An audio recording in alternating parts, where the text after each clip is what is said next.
विद्यार्थियों, पिछले लेक्चर में मैंने रेखीय गति के बारे में तथा उससे संबंधित कुछ फॉर्मूलों के बारे में बताया था। अब उससे संबंधित कुछ प्रॉब्लम्स लेते हैं।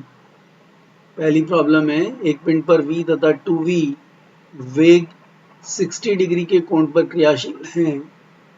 परिणामी वेग तथा 2v के साथ उसकी दिशा ज्ञात कीजिए।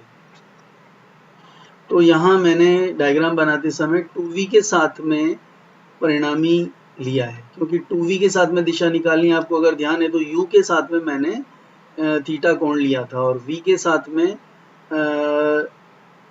जो है वो कोण नहीं लिया था।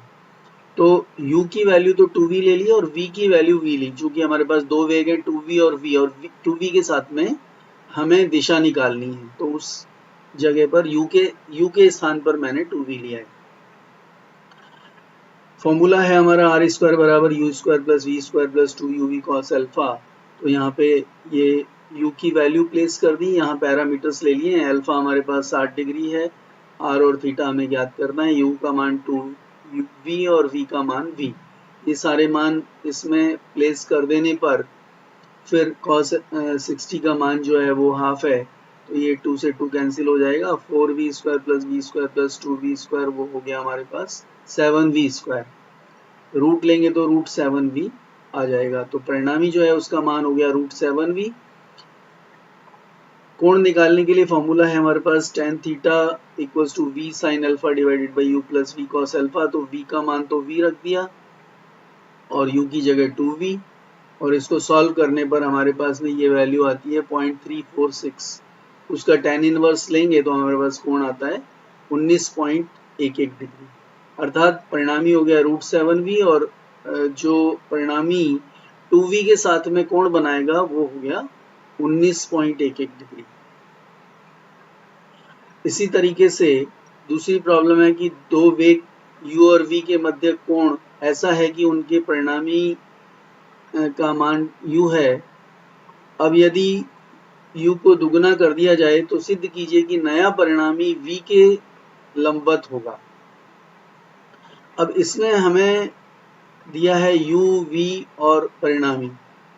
तो परिणामी जब भी दिया है तो हमारी दो इक्वेशंस हैं, उनमें परिणामी तो इसी इक्वेशन में आता है आर स्क्वायर बराबर U square plus V square plus 2uv cos alpha. तो इसमें मान रख दिया, तो r की जगह u है, u की जगह u और v की जगह v।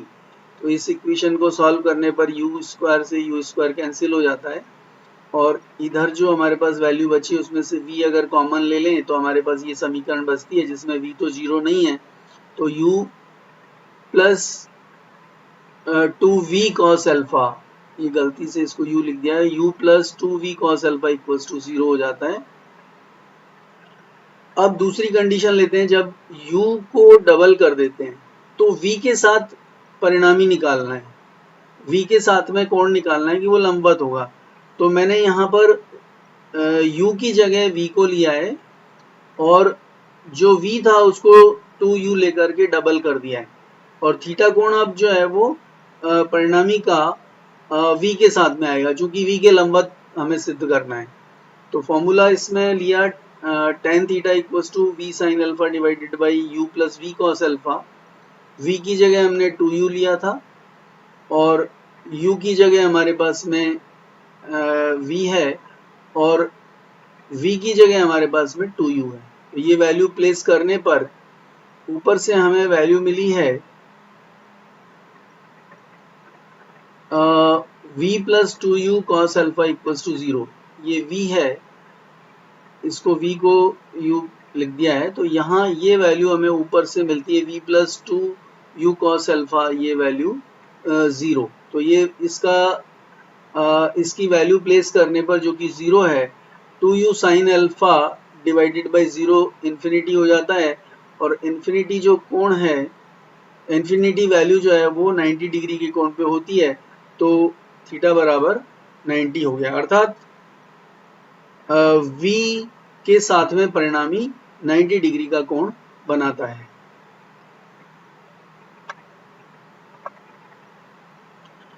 तीसरी प्रॉब्लम है, एक बिंदु पर चार वेग कार्यरत हैं जिनके परिमाण क्रमशः 7, 8, 9, √3 और 10 है। प्रथम और द्वितीय के मध्य कोण 60 डिग्री है, द्वितीय और तृतीय के मध्य कोण 90 डिग्री तथा तृतीय और चतुर्थ के मध्य कोण 150 डिग्री है। तो परिणामी और उसकी दिशा ज्ञात कीजिए। अभी हमारे पास में दो से अधिक बल हो गए, तो हमें कंपोनेंट से हम जो परिणामी निकालते हैं उस समीकरण में जाना पड़ेगा। कंपोनेंट से परिणामी निकालने की जो फॉर्मूला था वो था r cos theta equals to v1 cos theta 1 plus v2 cos theta 2 plus v3 cos theta 3 etcetera, जो कि x था। और इसी तरीके से r sin थीटा y दिशा में वियोजन करेंगे तो r sin theta equal to v1 sin theta 1 plus v2 sin theta 2 plus v3 sin theta 3 etcetera. वो अब यहाँ डायग्राम बनाए तो फर्स्ट फोर्स जो है वो हमारे पास 7 है। 7 और 8 सेकेंड फोर्स, उनके बीच का आपस का कोण 60 डिग्री, दूसरे और तीसरे के मध्य कोण 90 डिग्री, जो कि थर्ड फोर्स है 9√3, और थर्ड और फोर्थ के बीच का जो एंगल है वो 150 डिग्री। तो इस तरीके से इनको मार्क कर लिया। अब हमें जो कोण चाहिए वो चाहिए एक्स एक्सिस से। तो एक्स एक्सिस से 7 का एंगल 0 डिग्री, 8 का एंगल हो गया 60 डिग्री, और 9√3 का एंगल पूरा कोण हो गया 60 प्लस 90 दैट इज 150 डिग्री, और 10 का एंटी क्लॉकवाइज रोटेट करके पूरा एंगल लेना है हमें, तो वो हो जाएगा 60 प्लस 90 प्लस 150, जो कि 300 डिग्री हो जाएगा। तो इस तरीके से हमारे पास ये विभिन्न वेग हो गए v1, v2, v3, v4, जो कि 7, 8, 9√3 और 10 हुए। एंगल उनके रेस्पेक्टिव हो गए एक्स एक्सिस के साथ में एंटी क्लॉकवाइज डायरेक्शन में 0 डिग्री, 60 डिग्री, 150 डिग्री और 300 डिग्री। इन सभी वैल्यूज को यहाँ पे प्लेस करने पर जो वैल्यू आती है r cos थीटा की वो आ जाती है 2.5, और r sin थीटा की वैल्यू जो है वो आ जाती है 6.06। इन दोनों को स्क्वायर करके अगर जोड़ेंगे तो r स्क्वायर मिलेगा। तो चूंकि साइन थीटा और cos थीटा का स्क्वायर करके जोड़ेंगे तो 1 हो जाता है, तो r स्क्वायर बराबर हो जाएगा 2.5 स्क्वायर प्लस 6.06 स्क्वायर, जो वैल्यू आती है 43, उसका रूट लेंगे तो आंसर आ जाता है r का 6.56 जो भी यूनिट है।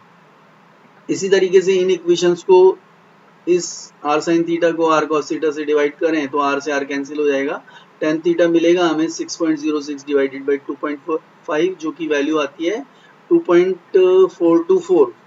इसका tan इनवर्स लेंगे तो थीटा मिलेगा हमें, थीटा बराबर tan इनवर्स 2.424, और ये वैल्यू थीटा की आ जाती है हमारे पास 67.58 डिग्री।